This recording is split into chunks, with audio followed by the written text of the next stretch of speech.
ধৈর্য ধারণ করেছে, অনলাইনের প্রবণতাকে সহ্য করেছে। আর ছাড় দেওয়া হবে না। এত সহজ না। বাংলাদেশের মাটিতে থেকে রাজনীতি করেছি, আর ভাই রাজনীতিবিদ হিসেবে তৈরি হয়েছি।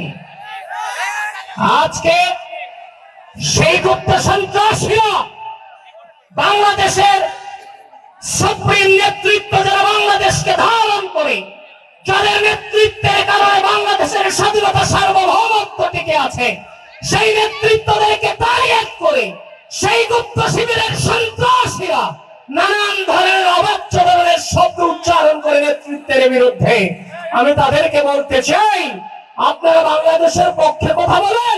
আরে ভাই, আপনারা তো বাংলাদেশের স্বাধীনতাকেই স্বীকার করেন না, বাংলাদেশের সার্বভৌমত্বকে স্বীকার করেন না, বাংলাদেশপন্থী রাজনীতি আপনারা করেন না, বাংলাদেশপন্থী রাজনীতি করেন না। আবার বলেন আপনি বাংলাদেশের ভালো চান।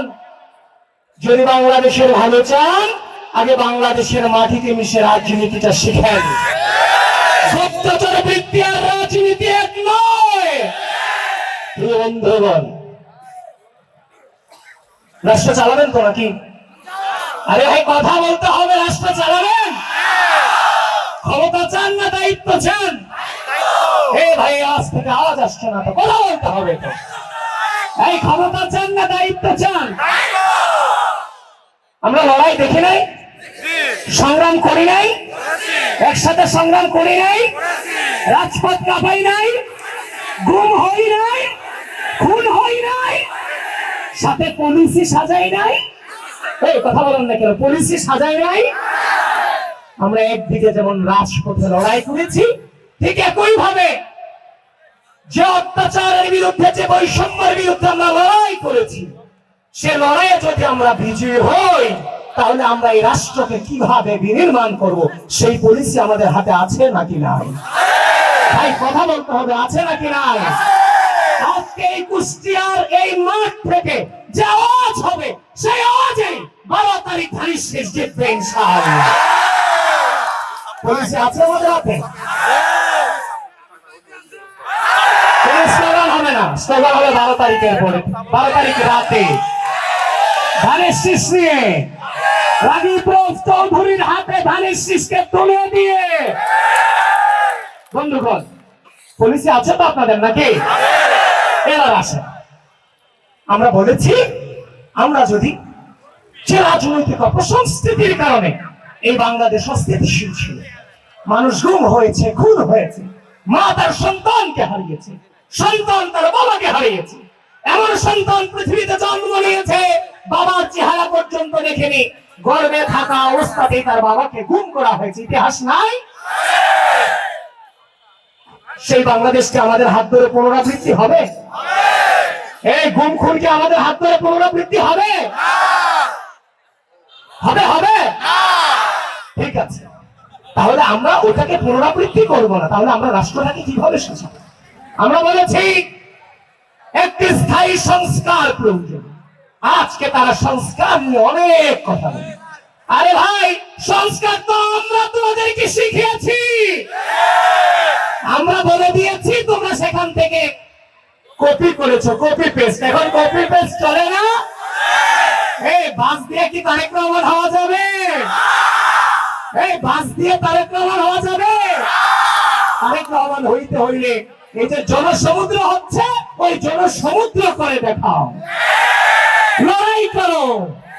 বাংলাদেশের প্রশ্নে আপোষহীন থাকে। এখন আসেন, আমরা বলেছি রাষ্ট্রের স্থিতিশীলতার জন্য যেমন ভাবে সংস্কার প্রয়োজন, ঠিক একই সাথে আমার রাষ্ট্রের জনগণের জন্য, তাদের জীবনযাত্রার মান উন্নয়নের জন্য আমার পলিসি প্রয়োজন।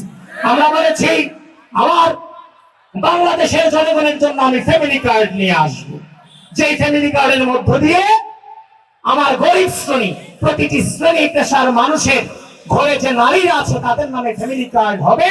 সেটার মধ্য দিয়ে 2 থেকে 2,500 টাকার খাদ্যদ্রব্য তারা সরকারের কাছ থেকে পাবে, অথবা নগদ অর্থ পাবে। সেটা কার জন্য? আমার বাংলাদেশের জনগণের জন্য না। আমরা বলেছি ফ্যামিলি কার্ড নিয়ে আসবো, তারা অপপ্রচার করছে। আমরা বলেছি কৃষি কার্ড নিয়ে আসবো, কৃষকের উৎপাদন বিপণন সুরক্ষা দিয়ে কৃষি পণ্যের ন্যায্য মূল্য নিশ্চিত করব। তারা কিছু পলিসি আনে নাই, তারা অপপ্রচার করছে।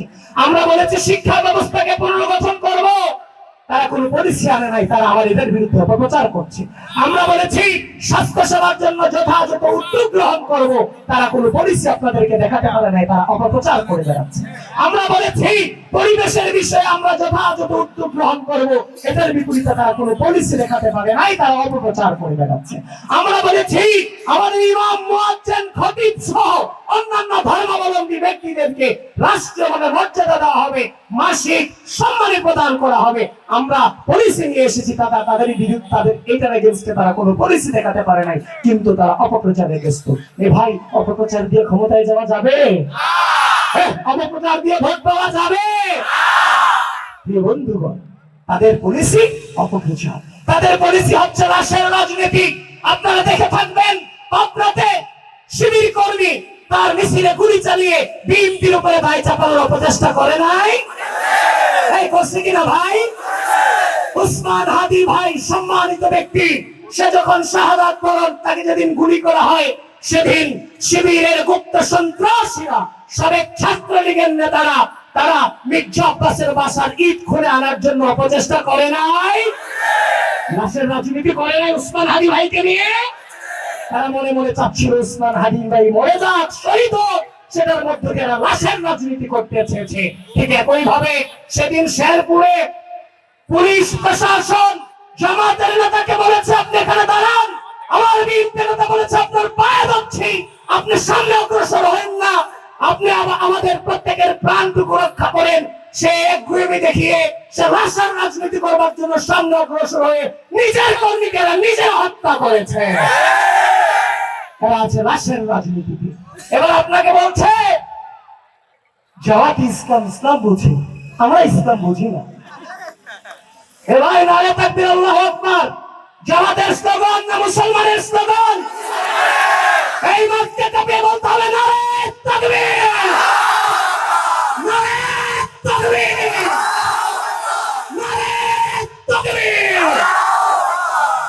এই জামাতের সন্ত্রাসীরা শুনে নাও, অপপ্রচারকারীরা, আমরা চেয়েছিলাম সুস্থ রাজনৈতিক সংস্কৃতি, কিন্তু তোমরা ধর্মের ভিত্তিতে আমাদের ধর্মীয় অনুভূতিতে বারংবার আঘাত দিয়েছ।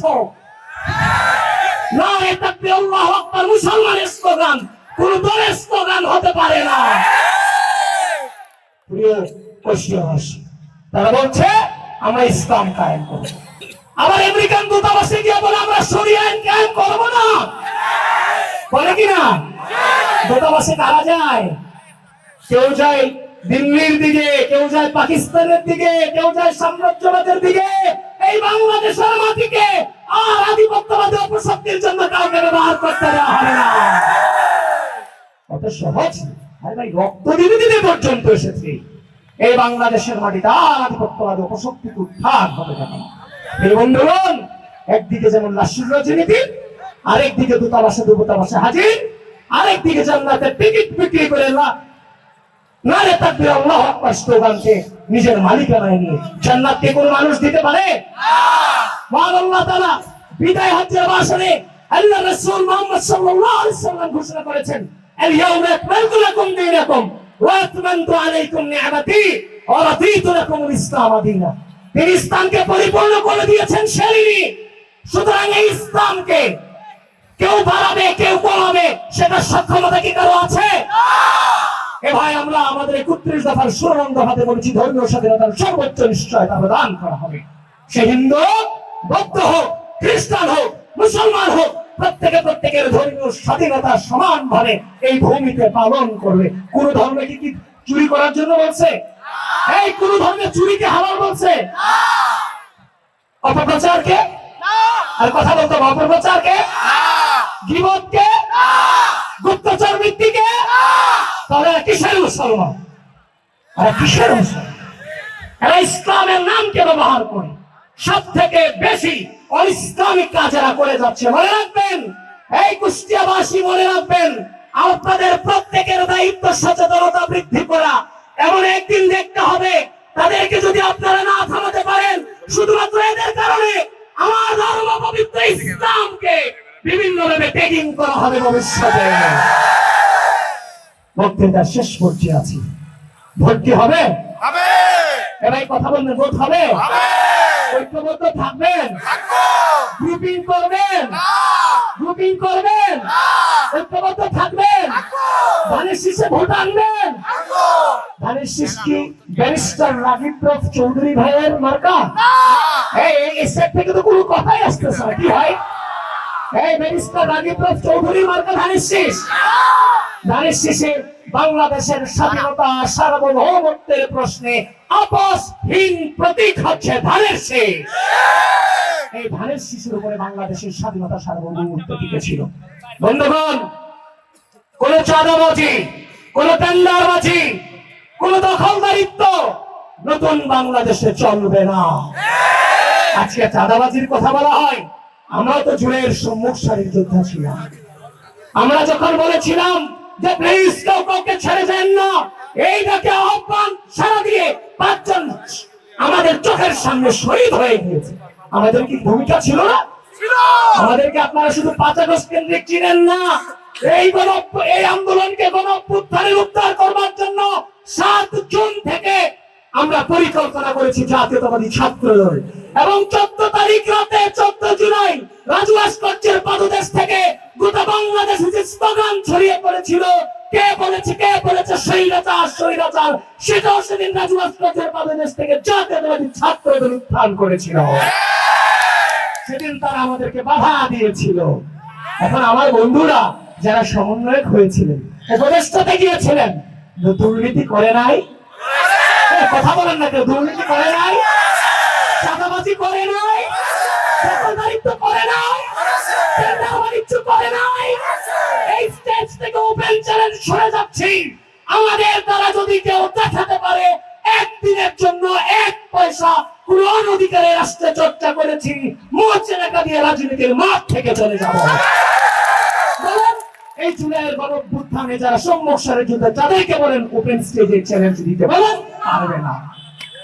সুতরাং আমাদের বিরুদ্ধে যে অপপ্রচার চালানো হয়েছে, এই মিথগুলোকে ভেঙে দেওয়ার দায়িত্ব আপনাদের সামনে যারা বসে আছেন। পারবেন তো ভাই? কথা বলতে হবে, পারবেন তো? শেষ কথা, লড়াইয়ের শেষ প্রান্তরে আছি আমরা। লড়াইয়ের কোন প্রান্তরে আছি? শেষ প্রান্তরে আছি। এত জেল খাটলেন, এত জুলুমের শিকার হলেন, আপনার রাজনৈতিক বন্ধুটা ছাড়া আপনার সাথে কেউ কথা বলে নাই। এই দিন যায় নাই? এমন দিনকে ছাপে দাওয়াত খেতে যেতে পারেননি, ফ্যামিলির মানুষদের কাছে মুখ দেখাতে পারেননি, নিজের বাবা কথা শুনিয়েছে, মা কথা শুনিয়েছে, ভাইয়া কথা শুনিয়েছে, সমাজ কথা শুনিয়েছে, কিন্তু ধানের শীষের পক্ষে তো আপোষ করি নাই। এটার রেজাল্ট আসবে 12 তারিখ।